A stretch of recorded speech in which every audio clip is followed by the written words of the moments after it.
Até aqui, os Estados Unidos sempre tinham tentado influenciar a política ultramarina portuguesa. Entre 1962 e 1965, propuseram 3 planos de descolonização faseada que eles próprios financiavam. Planos recusados por Salazar, apresentados nomeadamente através do secretário de Estado George Ball em 1963. 2 anos depois, nova tentativa por intermédio do almirante George Anderson, que entretanto substituíra Elbrick na Embaixada Norte-Americana em Lisboa. Só de um político americano é que sai da cabeça de um político americano. Depois de tudo o que se tinha passado, acreditar-se que nós podíamos marcar para daí a 10 anos um referendo e a independência. Eles não viram o que aconteceu no Congo. Por acaso foram também no Congo 10 anos, nem 10 meses. Quando o rei lá foi, em visita oficial, para proclamar a concessão da independência, até a espada lhe tiraram. O Lumumba até a espada lhe tirou.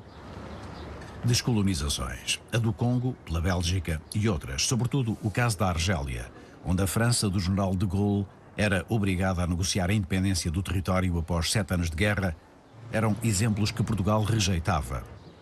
E era até nessa mesma Europa que Salazar conseguia garantir apoios militares e financeiros, junto de aliados como a França, a Alemanha Ocidental e até mesmo a Inglaterra, com cujas representações diplomáticas ou governamentais o próprio chefe do governo dialogava em São Bento.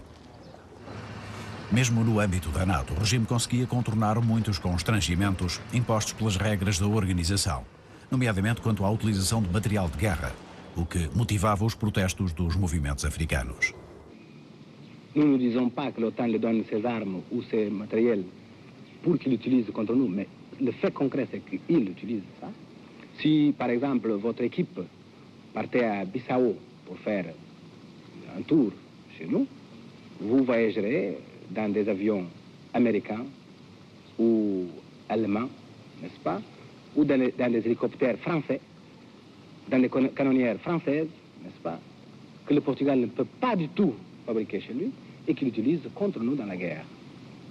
Voilà donc quels sont les États, les pays qui aident volontairement ou non, mas ils aident le Portugal. Considerando a defesa das colónias, Portugal pretendia mesmo um alargamento para sul da área de intervenção da NATO, visando um maior envolvimento da organização. A frase orgulhosamente sós com que Salazar vitimizava o regime e exaltava o nacionalismo não confirmava a realidade das alianças. Em casos como a Rodésia de Ian Smith e também a África do Sul, o apoio traduzia-se mesmo em cooperação militar ativa, com a participação direta de meios e homens no teatro da guerra. Com o conforto dos apoios políticos que conseguia e as suas convicções mais profundas, Salazar excluía qualquer solução para a guerra que não fosse a vitória militar. Quando ele fazia um discurso, mandava o discurso aos ministros interessados, antes de o pronunciar. E, por vezes, fazia uma reunião para lhes fazerem as críticas. E aceitava as críticas. Bom, e a primeira vez que me chamou para esse ritual, ainda eu não conhecia os hábitos da comarca, eu levei o texto e disse ao Sr. Presidente, há aqui umas coisas que eu peço desculpa, mas tenho que chamar a atenção. Então diga lá, eu acho que não pode continuar a falar em populações atrasadas, a falar em raças, não deve dizer pretos. Há uma mudança que é precisa. E ele disse assim, eu bem sei, são as suas literaturas, mas nunca mais empregou as palavras. Se for ler os discursos, ele nunca mais emprega essas expressões. Quer dizer, volta à minha, era um homem cuja inteligência lhe permitia compreender as situações, mas isso entrava em conflito com as suas convicções. E esse conflito, um homem nem sempre vence.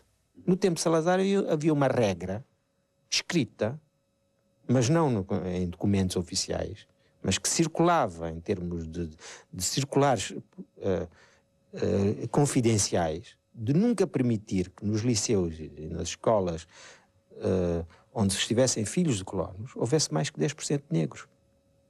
Está a ver? Racismo puro, apartheid da pior espécie. O Salazar começou a falar, não me perguntou nada, começou a falar sobre a situação em Moçambique, não sei o quê, E teve esta frase, que a mim foi a que me começou a estragar logo tudo, e dizer, você sabe, é que os pretinhos têm que se habituar que não sabem nada. E depois os pretinhos têm que obedecer aos brancos. E eu ouvi, e às tantas vezes, Sr. Presidente, eu discordo. Não é?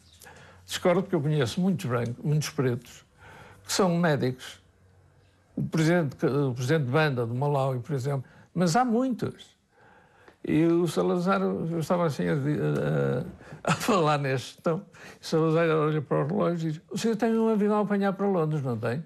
Veja lá, não chego tarde, então. Eu disse, doutor, boa tarde, bora. Corra comigo.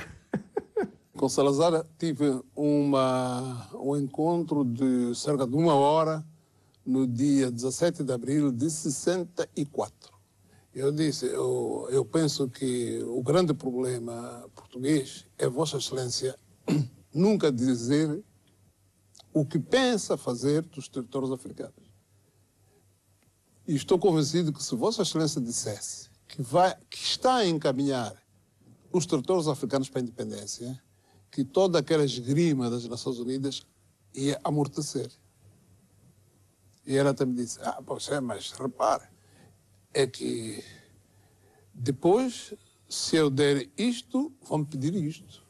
O doutor Salazar, primeiro qualquer de nós, e por sobretudo na posição em que ele estava, se viesse a avançar muito sobre uma política de facilidades, a gente quando oferece um dedo, apanha o dedo, a mão, o braço, e se a gente não se percata, é tudo o resto. Ele, Salazar, não saberia muito com as pessoas, mas está escrito por ele.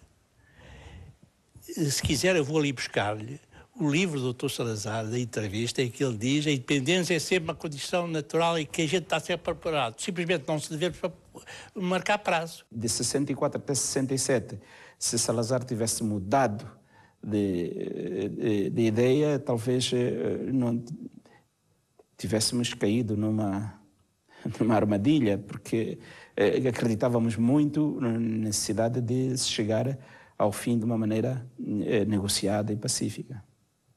Nous sommes prêts à discuter avec les Portugais, évidemment que si hier nous pourrions, par exemple, accepter certaines conditions, aujourd'hui, étant donné déjà le capital de sacrifice, n'est-ce pas, accumulé par notre peuple, n'est-ce pas, nous pouvons envisager d'autres solutions que ne soit la dignité, n'est-ce pas, la souveraineté nationale et internationale de notre peuple. Naqueles anos iniciais, bastava uma mostra de uma boa vontade, se calhar nós podíamos ter acreditado. Né? Depois as coisas podiam não se passar como queríamos, mas a partir de 67, só a independência é que era aceite, independência imediata, total, completa, como nos dizíamos. Né? Ficou-me na cabeça que ele me chamava a atenção porque a guerra ia ser uma guerra bastante longa. Há dos interesses envolvidos na guerra. Ia ser uma guerra longa e que, portanto, era preciso que fosse uma guerra moderada em baixas e moderada em custos. Terminada a nossa entrevista, devo dizer que ele foi simpático. Ele veio me acompanhar à porta, e saiu, espreitou cá fora e disse, olha, está frio. Eu tinha a gabardina, eu sempre vesti a gabardina. Ele próprio é que veio para trás, abriu a gabardina, eu enfiei os mãos, levantou-me a gola e disse, espero que encontre os seus bens. E 1 ano depois, mandou-me prender.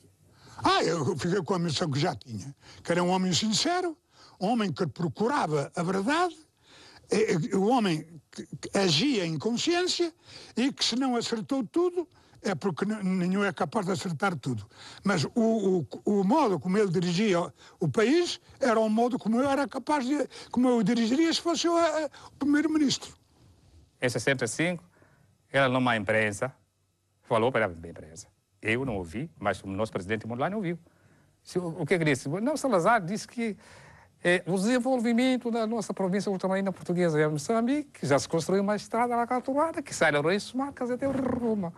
Então, o Mondlane ficou atrapalhado, procurou por mim. O que se faz na tua província? O que presidente? O Salazar diz que é uma estrada. Não, pura mentira, não é nada.